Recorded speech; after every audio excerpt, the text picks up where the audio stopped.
Pronto, pessoal?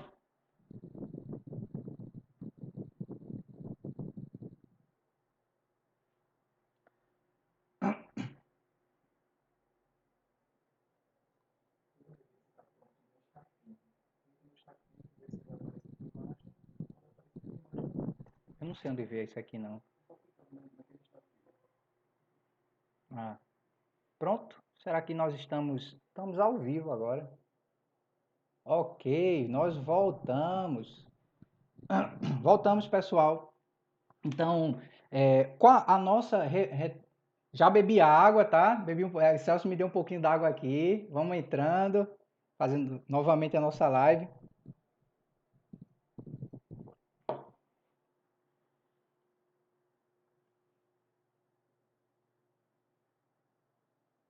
Mas eu tô vendo que já tem algumas perguntas aqui, a gente vai responder, tá? Responder baseado no espírito de profecia, não de teoria humana, tá?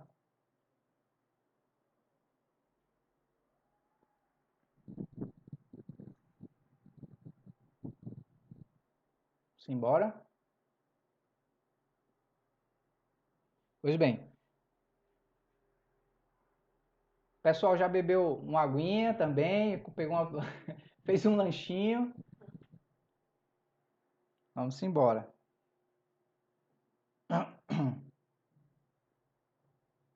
Podemos começar, pessoal? Todo mundo ok? Todo mundo novamente na live? Eita, só um instantinho que os comentários ficaram desativados, tá? A gente vai ativar aqui. Foi sem querer. Pronto. Comentários ativados. Comentários ativados. Simbora, vamos lá. Então, nós estamos nos falando aqui que o capítulo 13 de Apocalipse, ele fala de uma contrafação à Trindade, uma contrafação satânica à Trindade. Nós vemos aqui que nesse capítulo haverá uma shema para convocar as pessoas a se unir, uma shema, entre aspas, para convocar as pessoas a se unirem à Babilônia. Essa história de marca na mão e na fronte, ela remota a ideia lá de Deuteronômio, da chamado em Deuteronômio. Deuteronômio 6, versículo 8. Tá? O dragão, ele é que confere, a besta que emerge da terra, o falso profeta, é quem confere essa autoridade à igreja romana. E nós vimos que essa autoridade da igreja romana serão por 42 meses, tá? 42 meses literais, porque o espírito de profecia diz que tá lá, Comentário Adventista, volume 7, página 979. Ellen White diz, palavras dela, o capítulo inteiro é uma revelação daquilo que certamente acontecerá. O capítulo inteiro, do 1 até o 18, é uma revelação daquilo que certamente acontecerá.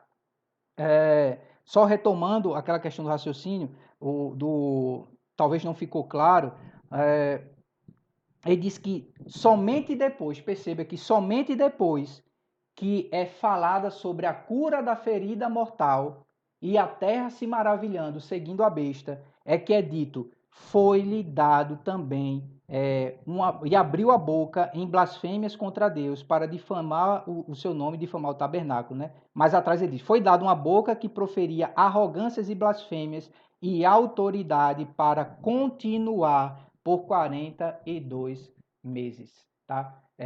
Isso também é defendido por Paulien, que foi professor de Apocalipse na Andrews por muito tempo, tá certo? Temos teólogo adventista que reforça essa ideia, temos o espírito de profecia que reforça essa ideia, tá lá, eu mostrei para vocês a referência, e temos a leitura lógica, o contexto lógico daquilo, tá? E uma outra situação é o seguinte, a besta que emerge do mar, ela é descrita em paralelo com a besta que emerge da terra. É a besta que emerge da terra quem legitima, quem consegue curar a ferida mortal da besta que sobe do mar. E se essas duas bestas são descritas em paralelo, significa dizer que o momento no tempo dessa nova autoridade da besta que emerge do mar, que são de 42 meses, tem que ser um momento do tempo em que exista a besta que emerge da terra. Isso é uma sequência lógica, tá? Isso é a questão de lógica. Enfim, então, prossigamos, tá? Ainda a sequência do capítulo 13, a gente vê o seguinte: a história, pessoal, vai se repetir. Quando a gente começa a entender o conflito final, à luz de conflitos anteriores, a gente começa a perceber mais ou menos como vai ser o enredo de cada coisa. Veja bem, na época de Jesus disse: olha, da mesma forma que vão fazer comigo, vão fazer com vocês, tá certo? Lembra-se que na época de Cristo foram os líderes religiosos que foram apelar para Pilatos para que houvesse toda a crucifixão de Cristo, houvesse todo aquele processo.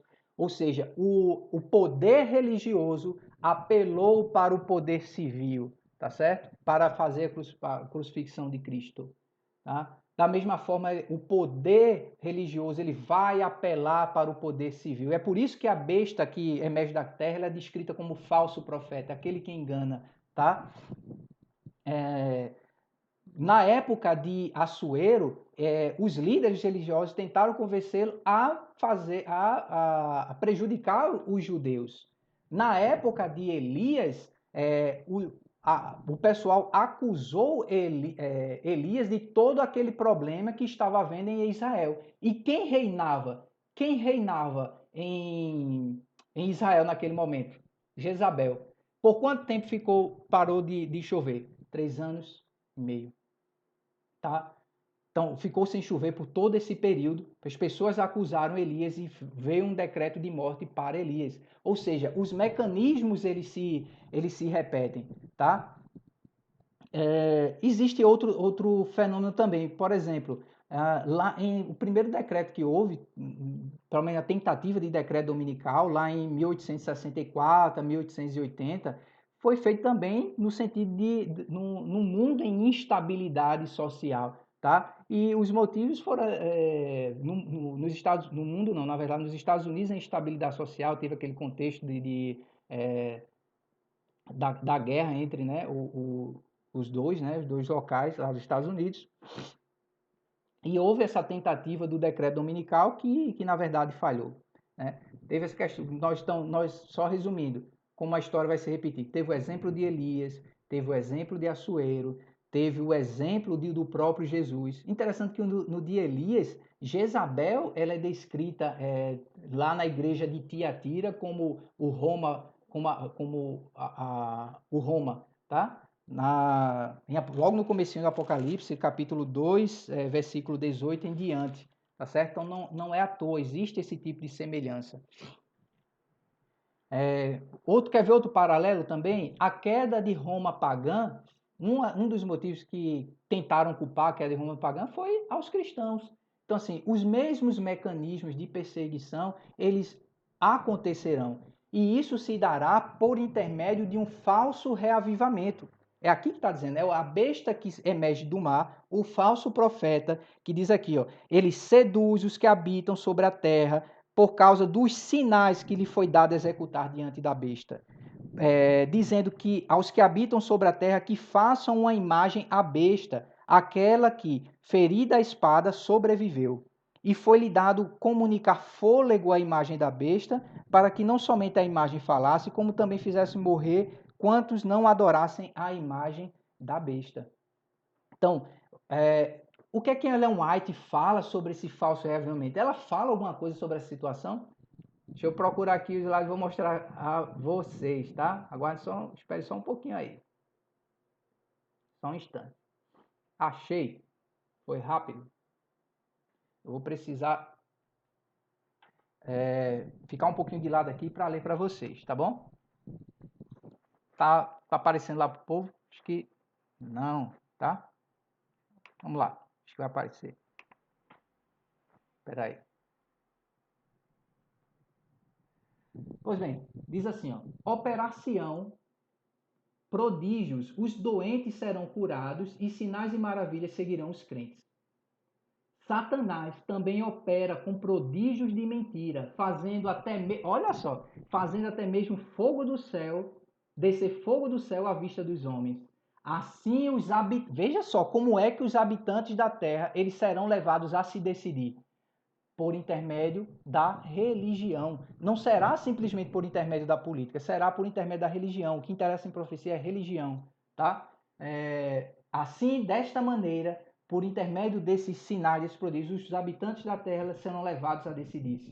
Os ímpios declaravam que tinham a verdade, que havia milagres entre eles, que os anjos do céu conversavam e andavam com eles, que grande poder e sinais e maravilhas eram realizadas em seu meio e que isso constituía o milênio temporal.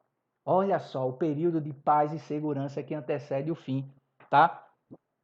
E quem é que vai fazer isso? É a igreja protestante que vai amparar o papado, que vai dar as mãos ao papado, que vai legitimar a ação do papado, tá certo? E isso começa nos Estados Unidos da América. Vamos tentar ver mais outra aqui. Eita, peraí, acho que eu... Vamos ver aqui. Pronto. Mais à frente ele diz aqui, ó, foi-me mostrar. Veja só, que texto interessante, que texto interessante. Foi-me mostrado que os anjos maus, na forma de crentes, trabalharão em nossas fileiras. Você acha que não tem gente filtrada na igreja? Trabalharão nas nossas fileiras. Não sou eu que estou dizendo, é o espírito de profecia.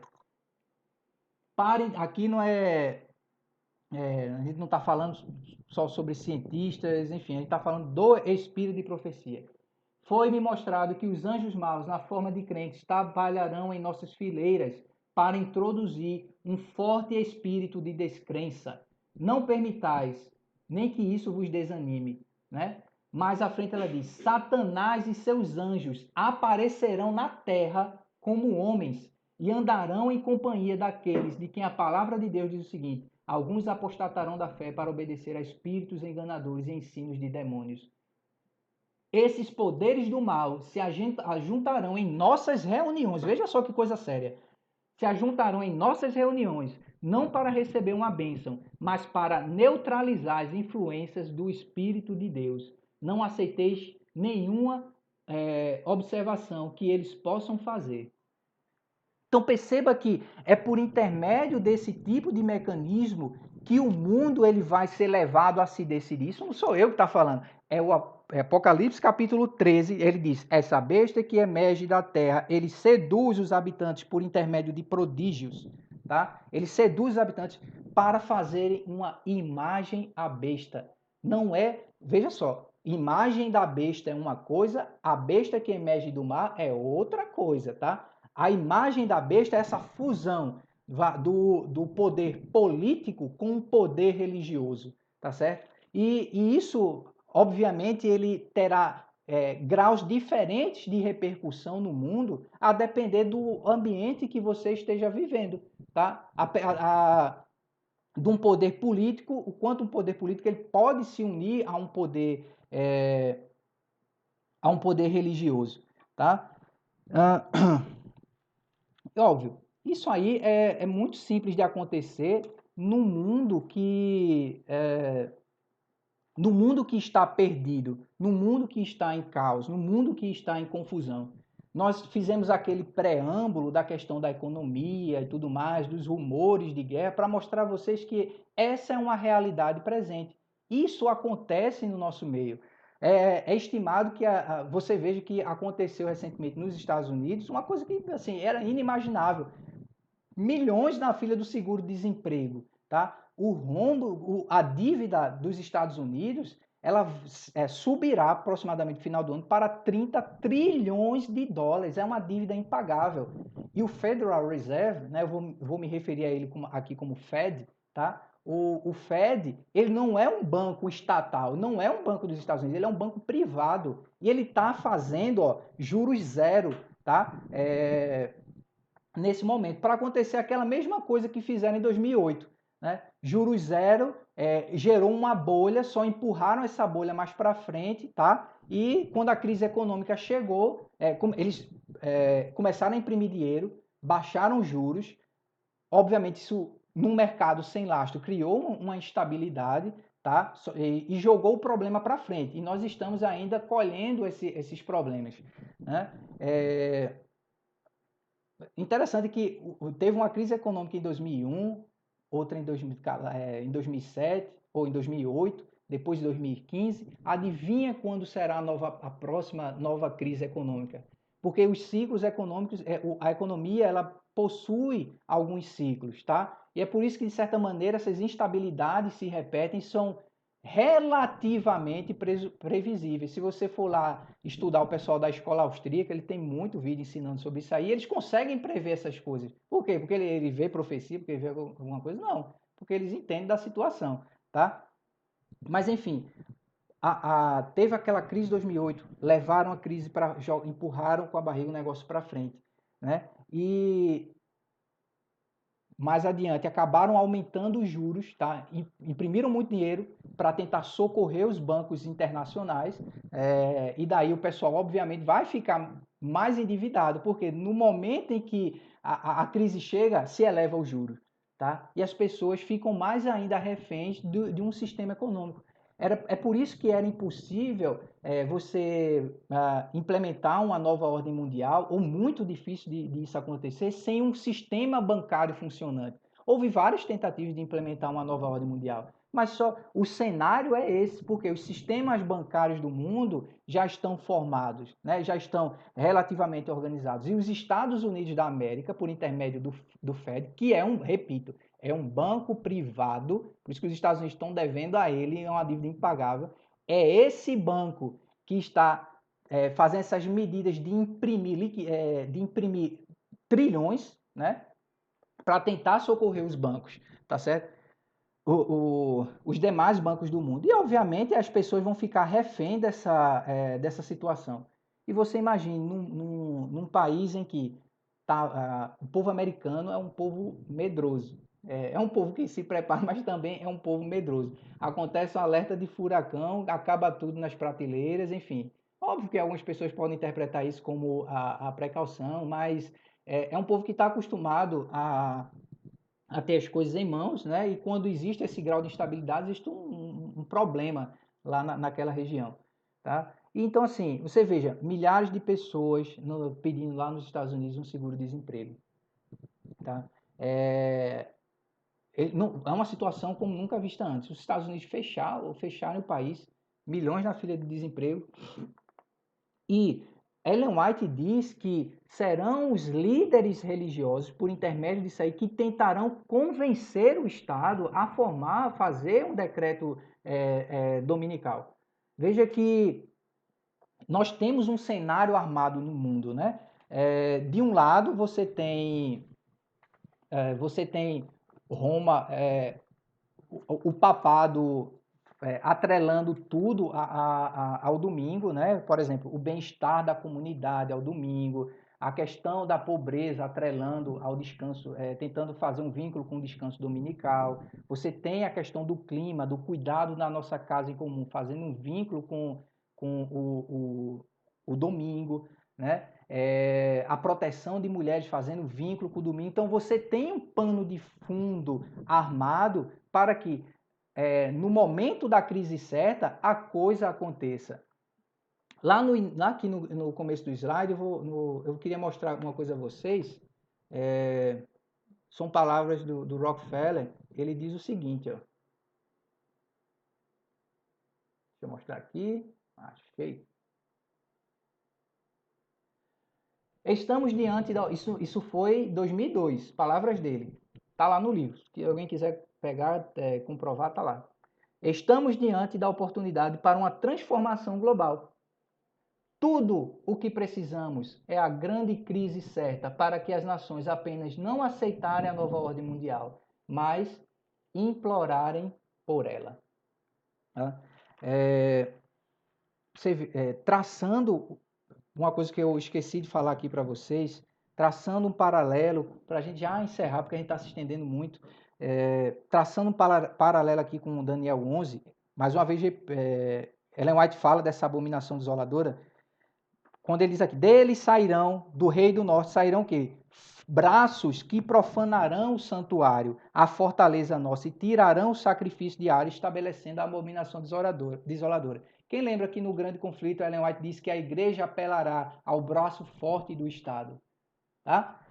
E voltando ao que Jesus disse, talvez alguém possa não ter entendido, lá em Mateus 24, Jesus disse que quando vis o abominável da desolação de que falou o profeta Daniel, tá? Ellen White, lá no livro O Grande Conflito, página 25, ela fala também em parábolas de Jesus. Ela diz que essa profecia era dupla, se aplicava ao cerco de Jerusalém e se aplicava também, tá, aos momentos finais. É uma abominação que traz uma desolação. O Espírito de Profecia fala sobre isso. Deixa eu aqui mostrar para vocês. Por que uma abominação que traz desolação? Deixa eu só aqui mostrar, deixa eu só achar, tá?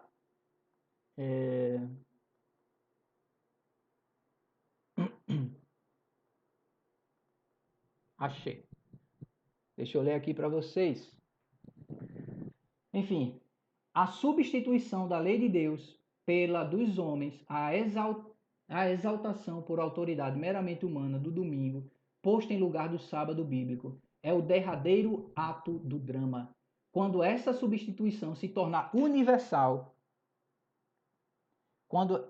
eita, deixa eu fazer aqui a transição, deixa eu mostrar aqui para vocês de novo. A substituição da lei de Deus pelas dos homens e a exaltação por autoridade meramente humana do domingo, posto em lugar do sábado bíblico, é o derradeiro ato do drama. Quando esta substituição se tornar universal, Deus se revelará. Ele erguerá em sua majestade para sacudir terrivelmente a terra.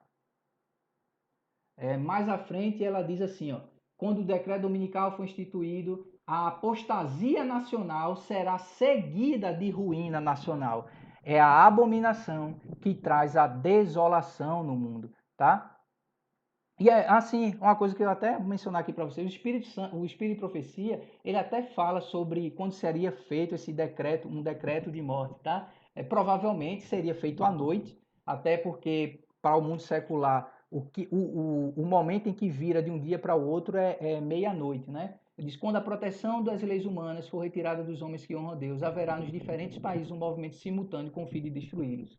Aproximando-se o tempo indicado do decreto, o povo conspirará para desarraigar a odiada seita. Resolver-se-á dar em uma noite o golpe decisivo, que faça silenciar por completo a voz de dissentimento e de reprovação. É sobre essa situação, só para a gente tentar encerrar aqui, que eu não mencionei, de que fala vou mencionar aqui, falar para vocês um pouquinho de Apocalipse 6, tá? Apocalipse 7, na verdade, e um restozinho de Daniel 11. Em Apocalipse 6, para a gente falar mencionar e partir para as perguntas e para as respostas.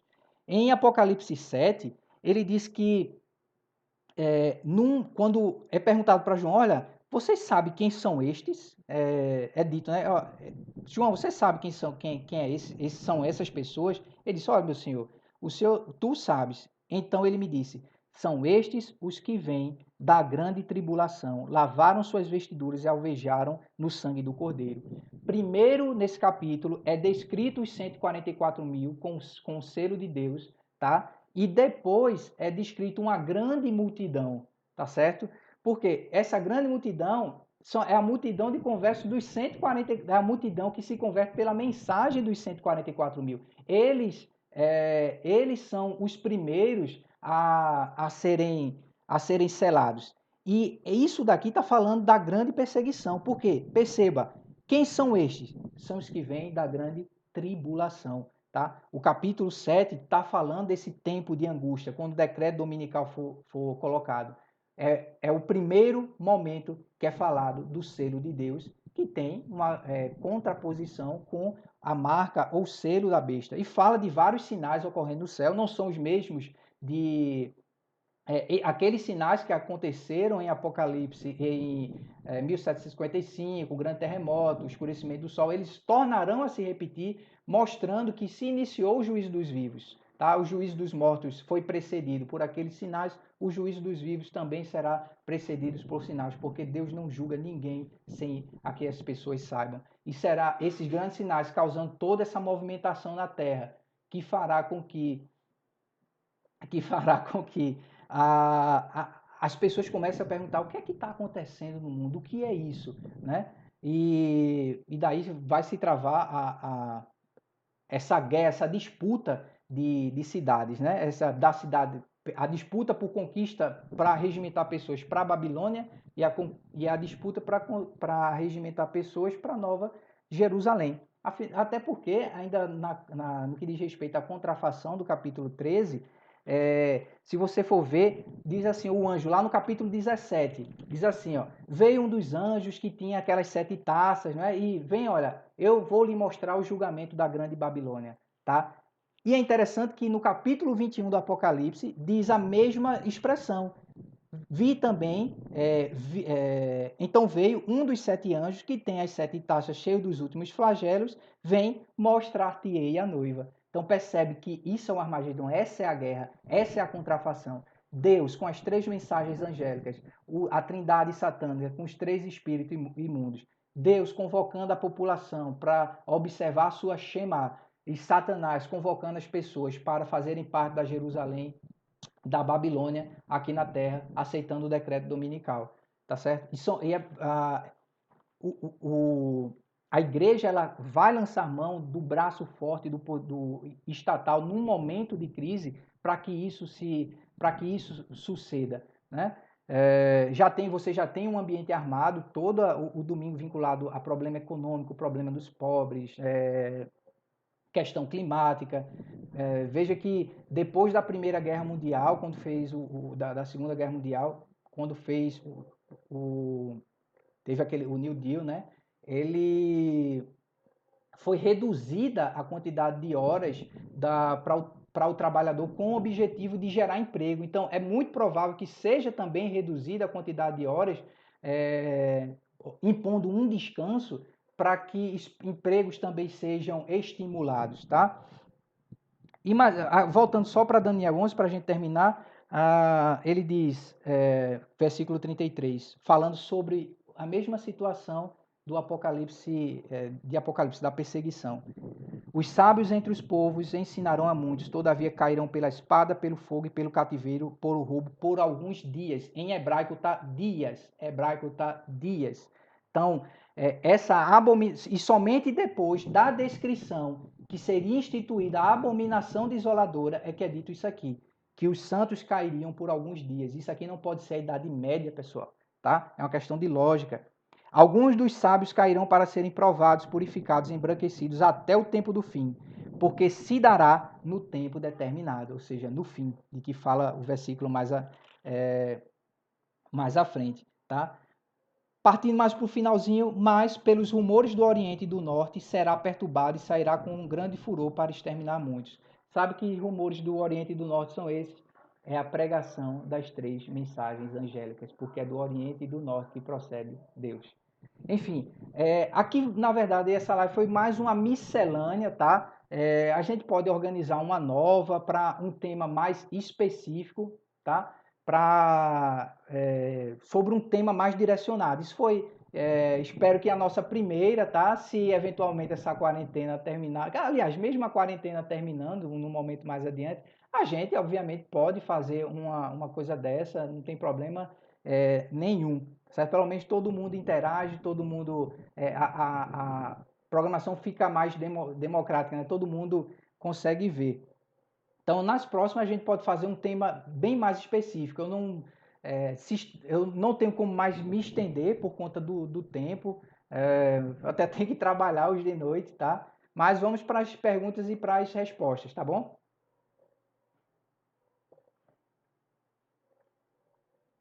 Deixa eu ver aqui, Jéssica vai me dar. Rafael perguntou, o que é a abominação desoladora? A abominação desoladora é a abominação que traz a desolação, tá?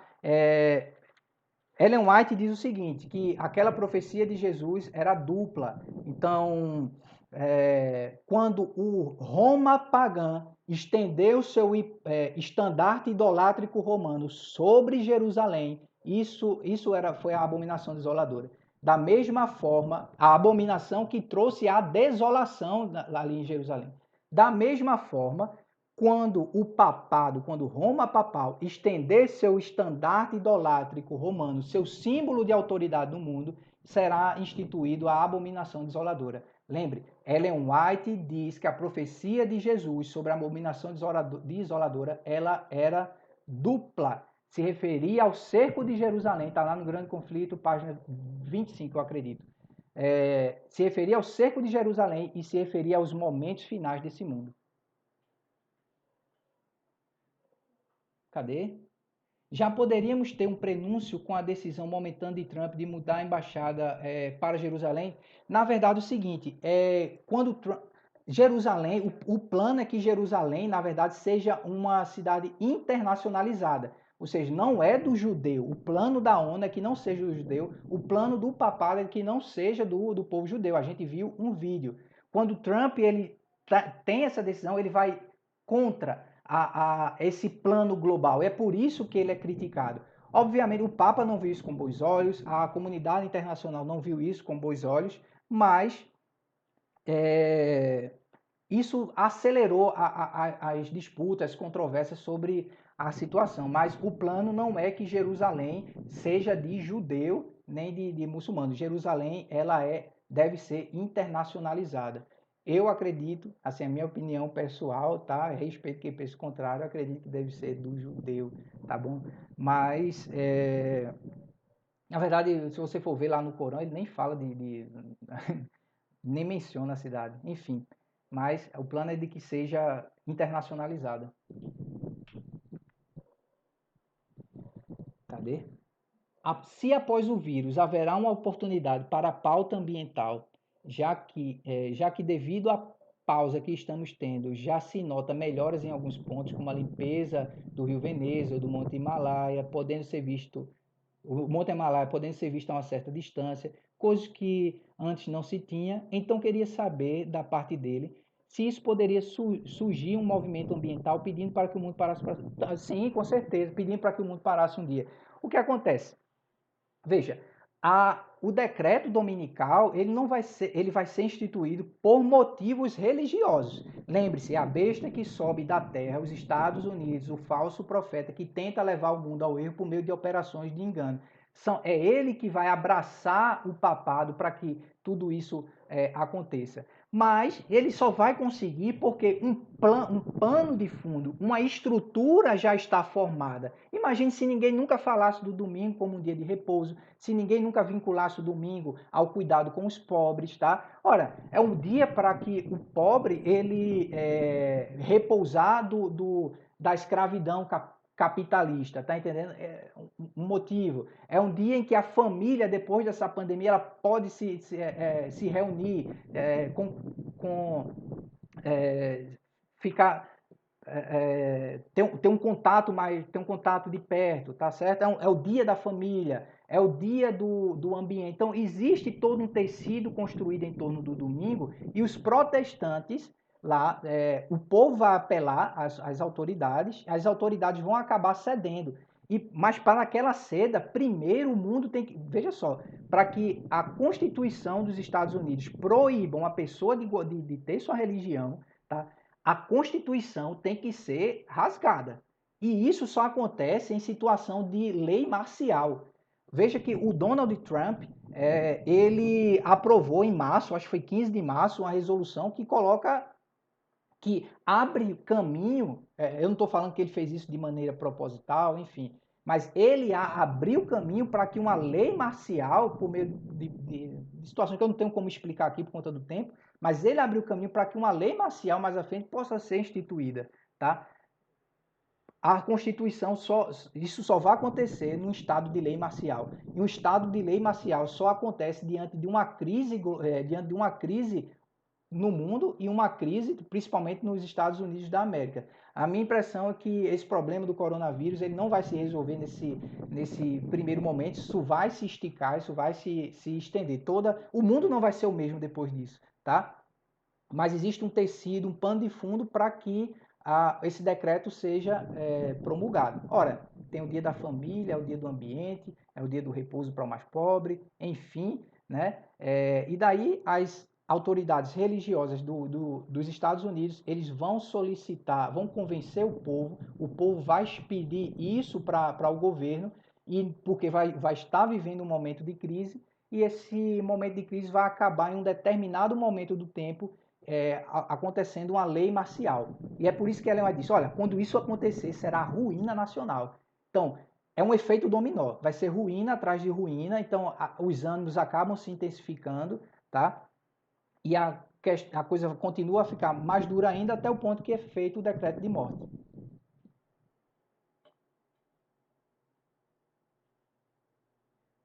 Celso, pergunta... Foi tu mesmo?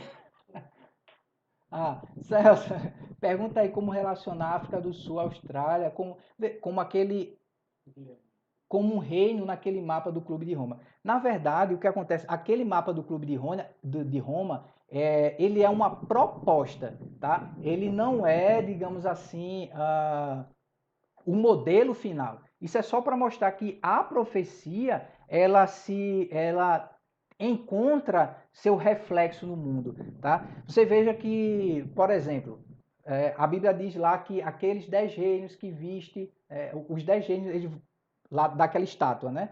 Os 10 gênios, eles vão se unir mediante casamento, mas eles não se unem efetivamente. Aí você tem agora a Inglaterra saiu da União Europeia, né? O Reino Unido, formou-se o Brexit. Aí no momento em que se forma o Brexit, no momento em que ele está precisando de novos acordos comerciais para tentar cobrir o rombo do que foi sair da União Europeia, existe essa crise econômica do mundo. Então é difícil recuperar. É possível que ele volte para a União Europeia? Existe a possibilidade. É possível que ele fique com uma coisa distinta? É. É possível que ele faça parte de um bloco único desses 10 de que o Apocalipse fala? É possível, mas a gente não tem como dizer que será daquele jeito. Isso é uma proposta que foi começou em 1942, inclusive nessa proposta já havia o Estado de Israel, tá? Sem nem mesmo ele existir. Depois foi reformulado esse mapa em 1970, inclusive já havia a União Americana, que só aconteceu no governo Clinton, tá? Então, assim, isso é uma proposta. Se essa proposta vai se firmar ou não, isso a gente não tem como precisar. Quais as evidências para tratar os 42 meses de Apocalipse 13 como literais? Em Apocalipse 11:2 será também literal, e Apocalipse 12:6 também será literal, o que torna um período literal e outros simbólicos. Bem, a gente já explicou isso aqui, né? Apocalipse 13, Apocalipse 13 diz o seguinte, sobre o novo período de supremacia papal. A gente fez primeiro um paralelo falando que da mesma forma como Cristo reinou por 3 anos e meio, o papado também reinará por 3 anos e meio. A gente traçou um monte de paralelo entre o Cristo e o anticristo. Só que, veja quais são os argumentos. O espírito de profecia diz que o capítulo inteiro trata-se de coisas que vão acontecer. Está lá no livro Grande Conflito. Tá? Desculpe, lá no comentário Adventista, volume 7, página 900 e alguma coisa. Eu até mostrei aqui. 979. Segundo, a besta que emerge do mar, ela é descrita em paralelo com a besta que emerge da terra. De modo que é a besta que emerge da terra quem legitima as ações, quem consegue curar essa ferida mortal da besta que emerge do mar, tá? Ou seja, esses 42 meses não podem ser da Idade Média, ou pelo menos você não pode considerar puramente a Idade Média, porque nessa época os Estados Unidos, simplesmente porque nessa época os Estados Unidos da América não existiam. Outra coisa, ele diz o seguinte, então vi uma das suas cabeças golpeada de morte, e a ferida mortal foi curada, e toda a terra se maravilhou seguindo a besta. A ferida mortal ainda não foi curada, será curada quando o domingo ele se tornar quando o domingo for um decreto universal, tá? E toda a terra não se maravilhou ainda seguindo a besta, seguindo o papado. Mas depois dessa descrição a descrição de que a ferida mortal seria curada, é dito, e adorar o dragão, porque deu a sua autoridade à besta. Né? E mais à frente, quem poderá lutar contra a besta? Quem é semelhante a ela? E só depois dessa descrição da ferida mortal curada, da terra se maravilhando, dessa nova autoridade é que se diz: foi-lhe dada uma boca que proferia arrogâncias e blasfêmias e autoridade para continuar por 42 meses. Tá?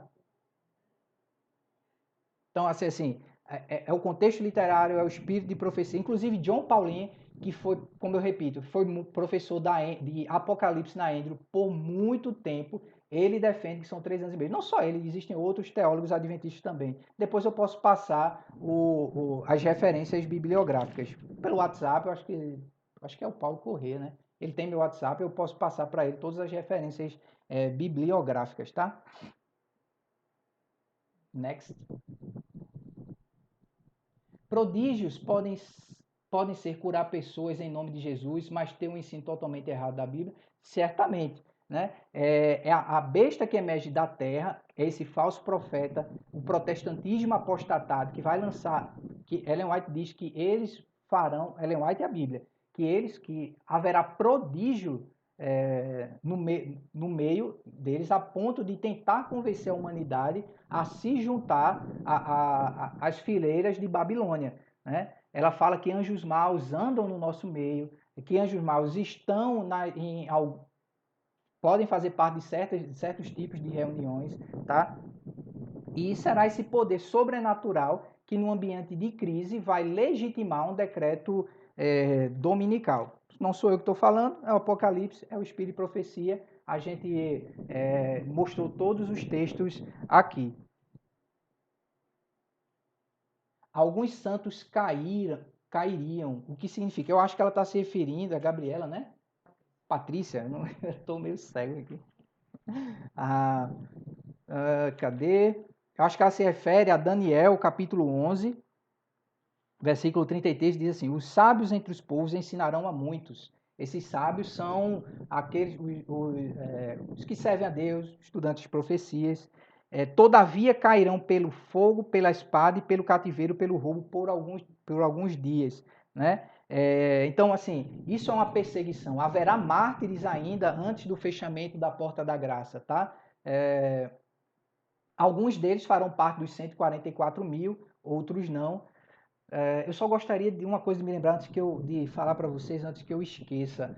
É importante, pessoal, se vocês puderem, evitem dívidas, tá certo? O mundo vai se abater uma crise sobre o mundo, tá? Evitem dívidas. Se vocês têm muitas dívidas, peçam perdão a Deus de uma forma de conseguir contorná-las, tá?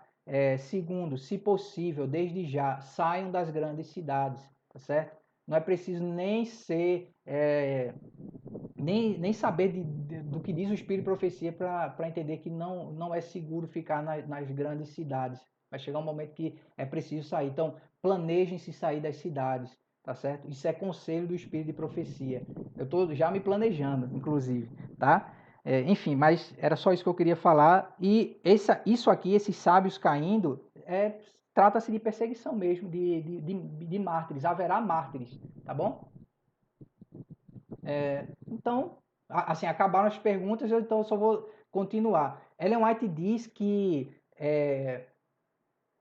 os 144 mil, eles são primícia dos vivos, tá? Inclusive, ela teve uma visão que ela, não sei quantos se lembram dessa visão, que ela iria para um determinado local e Deus disse, olha, foi dito para ela, não, aí é só para os 144 mil. Ela fala de vários mártires que eles terão uma vestimenta diferenciada, né? Esses mártires. Inclusive, ela diz que viu crianças entre os mártires, tá? Diga aí, Celso. É isso aí, pessoal.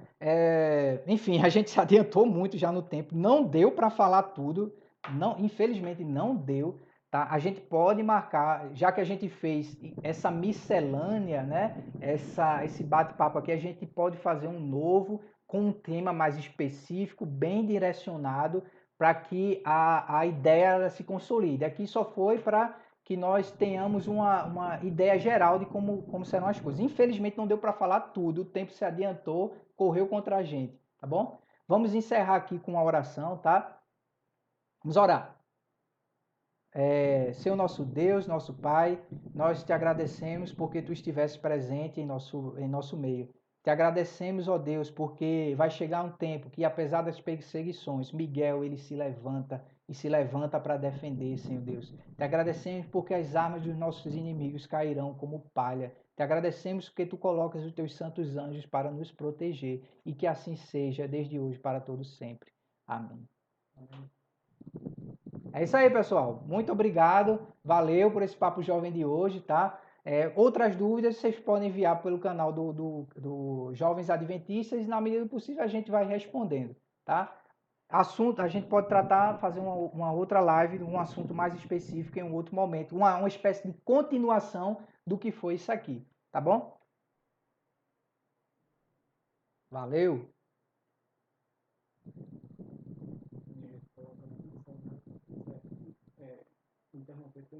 Pronto.